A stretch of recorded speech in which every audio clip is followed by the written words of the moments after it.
Like most people, I start off my morning by turning on the shower light and the shower exhaust fan. Did you know that the purpose of the shower exhaust fan is actually to control humidity? But the problem we run into is that after finishing our shower, we're supposed to leave it on for about 10 or so minutes to control that moisture that's in the bathroom. But we usually forget, so we end up trying to heat up the outside in the winter or cool the outside in the summer, and that can get expensive. So in today's video, we're going to replace the exhaust fan switch with a timer. I've chosen to go with the Leviton Decora Plus timer switch. It has presets of 10, 20, 30, and 60 minutes, plus an off switch. It can be wired either as a single pole to one device or with a three-way, which means there'd be another switch in the circuit. There were other options to choose from besides this. There's a motion detector that I could have gone with, like the one in this laundry room. The problem with using a motion detector in our bathroom is the switches are right across from a cabinet, so it renders the motion detector useless. Another solution is a mechanical timer. It's literally a knob that you turn just like you would maybe on a toaster oven, and you set the time and it just clicks down and turns off the device. Problem with that is, even though they are cheap and reliable, they also don't look that pretty, and it didn't quite go with our decor, so we ended up choosing this Leviton. Another thing to know about the Leviton is that unlike a present switch that's in there, which has side terminals, this does not. This uses wire nuts, so you're going to be making a connection to pigtails that are coming off the unit. The unit is also much bigger than the switch that's presently in there. That might be a consideration if your box is small or if there's a lot of wire already in your box. It may be an obstruction to getting this unit in there. So of course we'll have to take a look at that to make sure that this will work. But it seems initially that this will be a nice device for us. We just have a single pole operation. The different choices are simply a push, and then it counts down and switches off the device for you. So let's tear this box open, see what's actually inside, and then we're going to go and install it. Inside the kit, there's a product card, 5 wire nuts, the device itself, and 2 sets of instructions, one in English, one in Spanish. Looking at the device, it's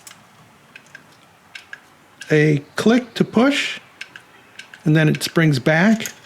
Looking at the back side, we have a multitude of wires, green for ground, red for the load, black for power, and white for the neutral. And then we have a yellow-red, which is going out as the traveler wire if you're using it in a three-way. If you're used to working with a single pole switch, which only has 2 terminals, this can look very intimidating. So I'm going to break it down for you. On a single pole, you have power coming in, it goes out to your load, it returns via a neutral that doesn't go through this device. On this device, we have a black, which is the power coming into the unit. We have a neutral coming out. We have a yellow-red, which we're not going to use because that's for a three-way installation, which we're not going to do in this video. Then we have a green, which is for ground, which you may or may not utilize depending on what's available to you. And then we have a red. This red is actually going out to the load. So this will drive the fan, the light, and that's how this device works. So don't hook this up to the device. This is the power that's coming in off your feed into this unit. This goes out to the device, and this is the return for the neutral. Don't have a lot of room to work in here, so I might be blocking the shot occasionally. First thing we need to do is grab a 3/16 screwdriver and take off the wall plate. And yes, I've turned off the circuit, and I will verify that with a tester once I expose this. We see our 3 switches, and using a 1/4-inch screwdriver, or better yet, since this has a Phillips I can go in with a Phillips number 2 and loosen the one that controls the fan. You may notice these are slightly loose. It's so that they can be jogged into place when you put on the faceplate, and hopefully things line up straight for you. Now I pull this out. We see the terminal. We see that we have a ground on top, power coming in, and then one going out to feed the fan. So I'm going to put my tester on this. I've already verified works on a known good circuit. And there's no power there, no power there, nothing on the ground. And it appears that we are all dead in here and it's safe to operate. So what I'll do is I'll snip the wires here with a wire cutter. No sense taking them off the terminal since I can't use the hook, the shepherd's hook, for anything. So we'll just snip those off and that'll make deinstallation a lot quicker. Now our switch is out of the way. I've pulled the wires out so we can see them. And of course we're missing one wire, which is the neutral. That's inside coiled up. So I'm probably gonna have to take these switches out, not disconnect them, but just bring them out so I can have access to where all the neutrals are tied together. With these switches dropped out, I can dig back in here and pull out our neutral. So now I have my power coming in, it's going out to the load, my neutral, and my ground. If you don't know which one of the blacks is the actual power coming from the unit, what you can do is turn on the power and then come with your tester, and one of these blacks will test for power. I've done that test, I've switched off power, but I know that this is power coming into the unit. So the way we're going to wire this is we're going to start off with the ground, which is the green wire. So we're going to make that connection to this ground. Then we're going to do the neutral, which we're just going to tie into this bundle. So that'll be just removing this wire nut and attaching that to it. Then I'm going to attach the load, and then finally power into this unit. The connections on here have all been pre-cut, and it's just a matter of pulling off the insulation which they've provided and twisting. These are stranded, not solid. So for my neutral,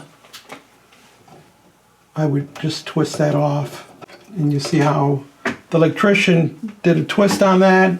So we're going to come in along this side and just wrap around. But the first one I'm going to do, of course, is ground, because that's the preferred electrical order to do things in. Once you've connected your ground and your neutral, you can push those to the back of the box out of the way, so that gives you a little bit more room to work with your remaining wires.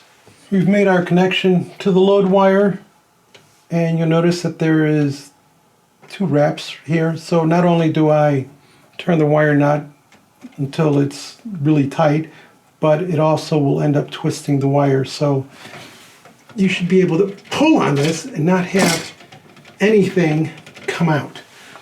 So now we proceed to our power coming in, and then for the red and yellow we're going to ignore that. And actually, I don't know if you can see this, but the tag says this wire is used for through-way installation only. For single pole installation, do not remove the installation label. So we'll just leave it as is.